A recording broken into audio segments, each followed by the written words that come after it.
အားလုံးပဲသိကြတဲ့အတိုင်းပါပဲကျွန်တော်တို့အသင်းကတော့ Stamford Bridge မှာ3ပွဲမြောက်ရှုံးပွဲကြုံခဲ့ပြီပေါ့လေတော့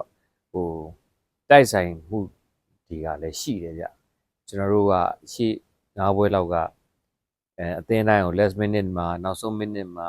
injury time မှာကျွန်တော်တို့အသေးခွဲဂိုးတွေတွင်းပြီးတော့ကျွန်တော်တို့အနိုင်3မှတ်ယူခဲ့တာပေါ့လေအခုတော့ Chelsea ရော Crystal Palace ရောကျွန်တော်တို့ကိုတကယ် injury time တွေမှာအသေးခွဲဂိုးတွေပြန်တွင်းပြီးတော့ကျွန်တော်တို့အသင်းကို knock out ဖြစ်အောင်လုပ်လိုက်တာပေါ့လေတော့ဘာပြောကျွန်တော်တို့ကတော့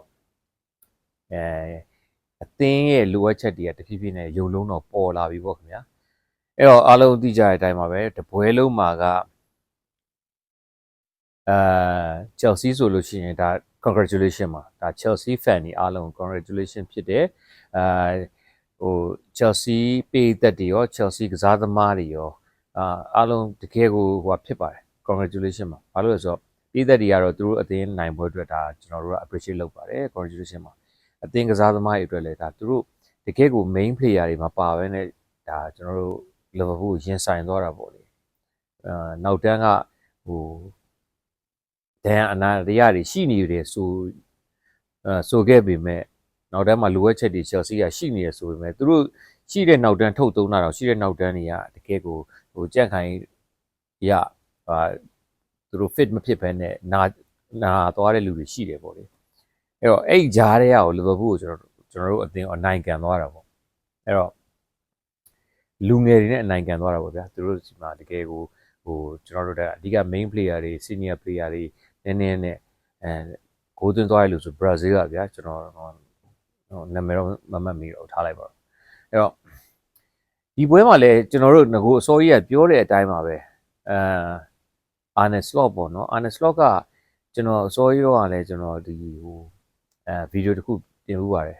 Jurgen Klopp အချိန်နဲ့လိမ့်နေရလားပေါ့နော်အဲ့လိုသူ့တော်တန်တရားဝင်လာပြီဆိုပြီးတော့တင်ပြပါတယ်အဲ့ဒါပဲများတက်တည်များပြနေပြီလားပေါ့နော်ထက်ပြီးတော့အဲ့လိုတန်တရားထက်ဝင်ပါတယ်ဘာလို့လဲဆိုတော့ဒီတပွဲလုံးမှာလည်းဒါကျွန်တော်တို့ဘောလုံးကိုပညာရှင်တယောက်အနေနဲ့နီးစနစ်ပိုင်းဆိုင်ရာကစားကွက်ပိုင်းဆိုင်ရာနီးပြွာပိုင်းဆိုင်ရာပညာရှင်တယောက်အနေနဲ့မဟုတ်ဘဲနဲ့ပြိသက်အနေနဲ့ပဲကြည့်ပါအားလုံးထင်သာမြင်သာရှိမှာပါမိုးဆလဆိုရင်ကျွန်တော်တို့ရဲ့လေးချက်မှာကျွန်တော်တို့ရဲ့ရွှေအောင်ဘယ်လိုခေါ်မလဲအချိန်ခါတွေကိုဒါပိုင်ဆိုင်အောင်သူစွမ်းဆောင်ပေးခဲ့တဲ့တကယ်ကို greatest player ပါပဲကျွန်တော်လည်းတန်အောင်ရှိတာပေါ့ကျွန်တော်တို့ fan အစ်စ်တွေပိုအောင်တန်အောင်ရှိပါသေးတယ်ဒါပေမဲ့လည်းဘောလုံးသမားတယောက်ရဲ့အကောင့်ဆုံး prime time ဆိုတာလေးကိုကြော်လွန်လာတဲ့အချိန်မှာဒီကစားသမားတယောက်စီကနေကျွန်တော်တို့ရနိုင်တဲ့စွမ်းအားတစ်ခုက limitation ဖြစ်လာပြီဗျအဲ့တော့ဒါကိုလည်းကျွန်တော်တို့လူ fan အောင်သိရင်နီးပြလည်းသိပါတယ်ဘာဖြစ်လို့သိရနဲ့အဲ့ဒီပုံမှာဘယ်လိုခေါ်မလဲသိချာမကင်တွယ်လဲဆိုတာတော့ကျွန်တော်တို့ဒါမေးခွန်းထုတ်ကြဖြစ်တယ်ပေါ့လေအားလုံးလည်းဒီပွဲမှာလည်းတွေ့တဲ့အတိုင်းပါပဲမိုဆာလာရဲ့ right ကတချမ်းလုံးကဘာမှကျွန်တော်တို့အသင်းအတွက်ဘယ်လိုခေါ်မလဲအပေါင်းလက္ခဏာဆောင်တဲ့ကိစ္စတွေအများကြီးဖြစ်မသွားဘူးဗျာမိုဆာလာဆိုရင်အတွင်းကိုချိုးပြီးကန်တာက3လုံးလောက်ရှိတယ်ဒါပေမဲ့ဟိုးတော့မိုဆာလာအနေနဲ့ဆိုဂိုးတွေကဘိုးသမားရဲ့အဝေးတိုင်းတောင်းရဲကိုကွက်တိဝင်မဲ့ဂိုးတွေပေါ့ဒါပေမဲ့လည်းခုနကျွန်တော်ပြောသလိုပေါ့နော် stamina ရရောလုတ်အားနှုံးအရာရောအသက်အရွယ်ရရောဒီ prime time ကိုကြော်လာတဲ့ player တယောက်ရဲ့နောက်ဆုံး finishing တွေကအဲ့လိုလွယ်လွယ်ချော်ချော်ဖြစ်တတ်တဲ့ဒါသဘာဝပါဒါကျွန်တော်တို့အရှိမလဲ senior ကစားသမားအများကြီးကိုအဲ့လိုတွေ့ခဲ့ဘူးပါတယ်ဘောလုံးပွဲကိုကြိုက်တဲ့လူတိုင်းအဲ့ကိစ္စကိုသိပါတယ်အဲ့မိုဆာလာလည်းအဲ့လိုပါပဲအကုန်လုံး waste ဖြစ်သွားတယ်ပေါ့ဗျာကျွန်တော်တို့တကယ်ဂိုးတွေကအပေါ်ထောင်ကန်သွားတာတွေအများကြီးဖြစ်သူ့ရဲ့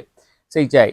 ဘယ်နဲ့ပဲကန်ရတာပါပဲဒါပေမဲ့အဲ့လိုဖြစ်တယ်ဒါပေမဲ့မိုဆာလာနေရာမှာတခြား player တယောက်ကိုအခွင့်အရေးပေးပြီးတော့ပွဲလှည့်ပြောင်းအတွက်စွန့်စားပြီးတော့ကျွန်တော်တို့နီးပြမှာ3ရဲဘူးဗျမိုဆာလာကိုလူစားမလဲရဲပေါ့အဲ့ဒါတော့ကျွန်တော်တို့အတွက်အဆင်မပြေဘူးဗျခြေစားရှိတယ်ဗျာရီယိုရှိတယ်ဗျာသုံးလို့ရတာတွေပါပဲနောက်ဆုံးကျင်းတဲ့ချက်ထဲရောက်နေပြီကျွန်တော်ဆိုလို့ချင်တာကျွန်တော်တို့မိုဆာလာကခြေစွမ်းတွေပြနေလို့အရန်ကိုဟုတ်ပြီဂိုးပေါက်တွေလည်းချင်းချောက်တယ်ဗျာဂိုးသမား save ရတာတွေအများကြီးဗျာဒီလိုမျိုးပေါ့နော်ဂိုးတိုင်ထိတာတွေအများကြီးဗျာဒီလိုမျိုးဖြစ်ခဲ့လို့ကျွန်တော်တို့က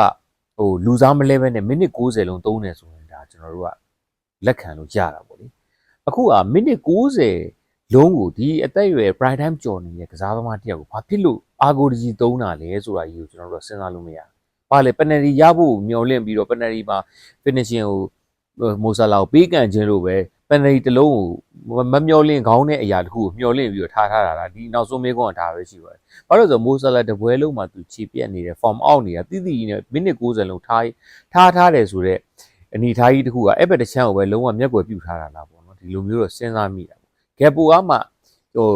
equalizing ဖြစ်တဲ့ goal တစ်ခုကိုပြန်သွင်းလိုက်လို့သူတပွဲလုံးဟိုနည်းနည်းလေးဟိုကြောင်ပြောက်နေရလေးကနည်းနည်းလေးတက်တာဖြေတာသွားသေးတယ်လी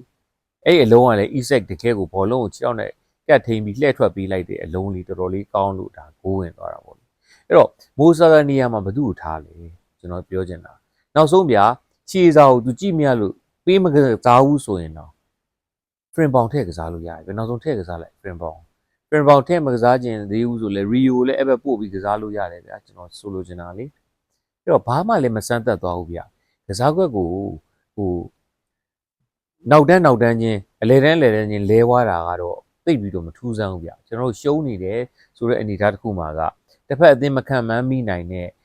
ကစားကွက်အခင်းချင်းပုံစံပြောင်းသွားတာမျိုးကမှကျွန်တော်တို့က chance တွေပိုများနိုင်တယ်လို့ကျွန်တော်တို့ကတော့မြင်တာပဲဗျကျွန်တော်တို့ဒါကလူဘိန်းအတွေးနဲ့ပဲတွေ့ရပါဖန်တယောက်အတွေးနဲ့ပဲတွေ့တာပါနီးစနစ်ပိုင်းဆိုင်ရာအရန်ကျွမ်းကျင်တဲ့လူတယောက်အနေနဲ့ပြောနေရမှာမဟုတ်ပါဘူးအဲ့တော့လူလဲတာတွေလည်းကြည့်ဗျာကိုနာတီဘယ်လောက်ပြက်ဗျာ Gravin versus ဆိုင်တော့ကိုနာတီကတော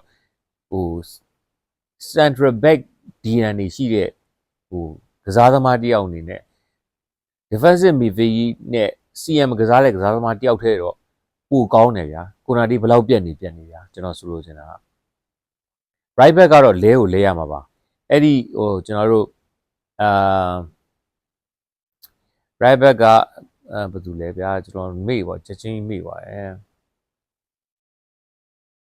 right back ကလည်းကျွန်တော်တို့ကအဝါထားပြီးသားပြီးတော့လေသူကအဲ့မှာဂါနာချိုကိုမထိန်နိုင်ဘူးဗျာဂါနာချိုကိုမထိန်နိုင်မနဲ့ဖောင်းနေဖြစ်နေတယ်Bradley corner Bradley အဲ့တော့ Bradley ကလည်း Alexander Arnold ရှိနေတဲ့အချိန်မှာသာသူက second line up အနေနဲ့သူကစွတ်ဆက်ကောင်းပြနေတာဗျာ Alexander Arnold လည်းမရှိတော့ဒီကောင်မှမကောင်းတော့ဘူးအဲ့လိုဖြစ်နေ Bradley ကသူကြည့်လို့ရှိလို့ရှိရင်အဲ့လိုမုတ်စိမ်မွေးပတိုင်းမွေးဟိုကြီးနေတယ်လို့ညှင်းသိုးကြီးလို့ခံစားရတယ်ဗျာဒါတော့ထားလိုက်ပါတော့သူရဲ့ physical ဘိုင်းဆိုင်ရာနဲ့ mental ဘိုင်းဆိုင်ရာချိတ်ဆက်မှုရှိမရှိတော့ကျွန်တော်မသိဘူးဒါပေမဲ့လည်းသူကြည့်ရအဲ့လိုညှင်းသိုးကြီးနဲ့အရင်တက်ကြွနေတဲ့ပုံစံမျိုးကမတွေ့ရဘူးကွင်းထဲမှာအဲ့တော့ Bradley ကိုလဲလိုက်ရထားလိုက် Bradley လည်း frame bound တယောက်လုံးရှိတယ်ဗျာ frame bound right အတွက်ကစားဖို့ခေါ်ထားတာမဟုတ်ဘူးလားဘာလို့ဖို့ခေါ်ထားရလဲကျွန်တော်တို့ပတ်စံပေးထားတာ right ကစားဖို့လား right ကစားဖို့မခေါ်ထားလဲမိုဆာလာနေရာမှာကစားသိခြင်းလဲမိုဆာလာနဲ့လဲလေကျွန်တော်ပြောရှင်းရှင်းလေးမိုဆာလာနဲ့လည်းမလဲဘူး right မှာကိုဆိုဘိုစလိုင်းကိုပြန်ဆော့စင်းဆော့ခိုင်းကျွန်တော်ပြောတာ right ကစားသမား DNA ရှိတဲ့လူတယောက်နဲ့ midfielder တယောက်ကို right back မှာကစားခိုင်းတယ်မတူဘူးဗျာကျွန်တော်ပြောရလေသူတို့တကယ် DNA ရှိတဲ့လူပြက်နေတာကDNA မရှိတဲ့လူဘလောက်ကောင်းမမိဘူးကျွန်တော်ပြောတာတိလားဒါကျွန်တော်လူဘိန်းနေအောင်နားလဲတယ်ဗျာဒါကျွန်တော်ရှုံးလို့လောင်နေရမဟုတ်ဘူးကျွန်တော်ရှေ့ပွဲမှာလီတဲ့ကကိုကကျွန်တော်ကအဲ့ဒီဥစ္စာတွေကိုကျွန်တော်တို့မြင်နေတယ်ကျွန်တော်တို့လူဘာမှမဟုတ်တဲ့ဘောလုံးကိုအပျော်ကြည့်တဲ့ကောင်တွေအောင်ဒီလိုမြင်နီးပြတွေမမြင်စရာအကြောင်းမရှိဘူးဗျာကျွန်တော်ပြောတာဟုတ်လားအဲ့တော့ဒါတွေကဟိုဘယ်လိုခေါ်မလဲကျွန်တော်တို့အတွက်အနှုတ်လက္ခဏာဆောင်တဲ့ကိစ္စတွေဗျာအဲ့တော့အခုရှုံးပြီရှုံးတော့ဘာလို့လဲရှုံးတော့ sorry တလုံးနဲ့မပြီးဘူးဗျာကျွန်တော်တို့ကဒီဟိုကျွန်တော်တို့ expedition ကိုအမြင်ကြီးထားတာဒီနေ့မှာကျွန်တော်လူတွေဝယ်ထားတယ်เนาะကျွန်တော်တို့ဗာလဲဂေအပြောင်းလဲတွေလှုပ်ထားတယ်စံချိန်ဒီဈေးနှုန်းတွေနဲ့ကျွန်တော်တို့လူတွေဝယ်ထားတယ်ဖြည့်ထားတယ်အဲ့တော့ကျွန်တော်တို့က champion လမ်းကြောင်းပေါ်သွားခြင်းလို့ champion စုကို title လိုခြင်းလို့ဒီလိုအခင်းချင်းတွေနဲ့ဒီလိုဟိုဖြည့်ဆည်းမှုတွေလှုပ်ထားတဲ့ဥစ္စာကျွန်တော်တို့ကဟိုဟာမြုပ်လင်းချက်များတယ်ဗျာမြုပ်လင်းချက်များတဲ့ကိစ္စကိုကျွန်တော်တို့အဲ့ဒီပြစ်ချက်တွေတွေ့နေတာကြီးကိုမပြင်တာကြီးကတော့ကျွန်တော်တို့လည်းတော်တော်လေးကိုဘယ်လိုခေါ်မလဲခံရခက်တယ်ပေါ့လေအားလုံးသိကြတဲ့အတိုင်းပဲဘယ်လောက်ခံရခက်လဲဒါစဉ်းစားကြည့်Chelsea ကိုရှုံးလို့ပြောနေရမှာမဟုတ်ပါဘူးရှေ့ပွဲလေ Crystal Palace ဆိုရှုံးတယ်ဒီလိုပုံစံနဲ့ပဲရှုံးတာမိုးစားလောက်မထုတ်ရဘူးဗျာကျွန်တော်ပြောတာလူမန်နီယာမှာမလဲဘူးဗျာလီးဖြူကပြောင်းတဲ့လူစားလဲမှုဖြစ်စေချင်တာဗျာကျွန်တော်ဆိုလိုချင်တာသိလားဥမာကွင်းလေရွယ်ထပ်ပြလိုက်တာဗျာဘယ်သူလိုက်ကရမှာမသိဒါကျွန်တော်လူဘိန်းအတွေးနဲ့ပြောတာနော်ရှေ့တန်းကို2ယောက်ကောက်ပြေးလိုက်တာဗျာဥမာ Iset နဲ့ ADK 2ယောက် ဝင်လာတာမျိုးအဲ့ဒါဆိုသူတို့ formation change သွားသလားတစ်ဖက်နောက်တန်းအဲ့လိုမျိုးဘာပဲပြောဟိုထွေဝေဝါးထွေပြားတဲ့အခိုက်အတန့်ကြီးဖြစ်သွားမယ်ဗျာကျွန်တော်ဆိုလို့ချင်တာဒီလိုမျိုးလည်းမဟုတ်ဘူးဗျာကျွန်တော်ပြော Mac Allister နဲ့ Endo နဲ့ချိန်တယ်ဒါမထူးဆန်းဘူးလေကျွန်တော်ပြောတာဟုတ်တယ်မလား DM နှစ်ယောက်ချိန်တာဗျာဟုတ်လားဟိုဘယ်လိုခေါ်မလဲ Bradley ကိုထုတ်ပြီးတော့ Bradley နေရာကိုစိုးစိုးဆိုင်စင်ကစားခိုင်းပြီးတော့စိုးစိုးဆိုင်နေရာကိုကတိကျုပ်တဲ့မထူးဆန်းဘူးလေကျွန်တော်ပြောတာသိလားနောက်ပြီးတော့ right place right person မဟုတ်တဲ့အပြင်သူကနေရာအမားကိုလူတွေအမားပါသွားထည့်တယ်လို့ခံစားရတယ်ဗျာသိလား Gravenberch ဘလောက်ပဲကြက်ခိုင်ကောင်းနေပါစေ fit ဖြစ်နေပါစေဟို stamina တွေပြည့်နေပါစေ CB မှာတော့ဆော့ခိုင်းတာကိုနာတီးပြက်နေတာလောက် Gravenberch ကကောင်းမှာမဟုတ်ဘူးဗျာဒါတိပဲဗျာသိလားအဲ့တော့ဘာပြောကျွန်တော်တို့ကဒါပြီး international break ကနားပြီအဲ့တော့ဘာပြောကျွန်တော်တို့ပထမနေရာဖယ်ပေးလိုက်ရပြီအဲ့တော့ Arne Slot က Jurgen Klopp ရဲ့အရှိန်နဲ့လိမ့်နေတာလားဆိုတာကျွန်တော်ပြီးခဲ့တဲ့ဗီဒီယိုမှာလည်းပြောခဲ့ပါတက်တည်ပြတဖြည်းဖြည်းနဲ့ဟုတ်တယ်ဆိုတာကြီးဝန်ခံသလိုတော့ဖြစ်နေပါပြီအဲ့တော့နောက်ပွဲက Manchester United နဲ့တွေ့မယ် Crystal Palace နဲ့လည်းတွေ့အောင်မယ်အဲ့နှစ်ပွဲကိုတော့ကျွန်တော်တို့ less game အနေနဲ့ကျွန်တော်ခံစားတာပေါ့နော်ကျွန်တော်တို့ Liverpool ရဲ့ less game အနေနဲ့ကျွန်တော်ကြည့်ပါပါအဲ့တော့ဒီပွဲနှစ်ပွဲမှာမှ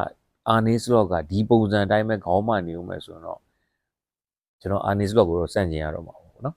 Arne Slot ကိုကျွန်တော်တို့ကဟိုဘယ်လိုခေါ်မလဲကျွန်တော်တို့ fan တယောက်အနေနဲ့ pressure တွေအများကြီးပေးရတော့မှာပေါ့ဒီလိုပဲလုပ်ရတော့မှာတော်တော်လေးလဲစိတ်ထဲကြပါတယ် Chelsea နိုင်သွားလို့မဟုတ်ပါဘူး Chelsea ကနိုင်သင်းလို့နိုင်တာပါ Liverpool ကိုနိုင်တဲ့အသင်းတိုင်းကနိုင်သင်းလို့နိုင်သွားတာကြီးပါပဲ Galatasaray လည်းနိုင်သင်းလို့နိုင်တာပါပဲ Crystal Palace လည်းနိုင်သင်းလို့နိုင်တာ Chelsea လည်းနိုင်သင်းလို့နိုင်တာကျွန်တော်တို့ငါတို့ဟိုဒိုင်လူကြီးကဘက်လိုက်လို့ဟိုဟာဖြစ်လို့ဒီဟာဖြစ်လို့ကျွန်တော်တို့စိတ်နေမပေးပါဘူးကျွန်တော်တို့အသင်းကမကောင်းလို့တိုက်ပဲအသင်းတွေကနိုင်သင်းလို့နိုင်သွားတာပါเนาะကျွန်တော်တို့အသင်းကမကောင်းဘူးဆိုတာကခုနကျွန်တော်ပြောတဲ့အချက်လက်တွေမကောင်းတာပါပလီယာတွေကသူ့အနေနဲ့သူကောင်းပါတယ်ဘယ်လိုခေါ်မလဲမိပြရဲ့စုံပြက်ချက်တွေနဲ့ဟိုဝေဝါးမှုတွေတုံဆိုင်မှုတွေ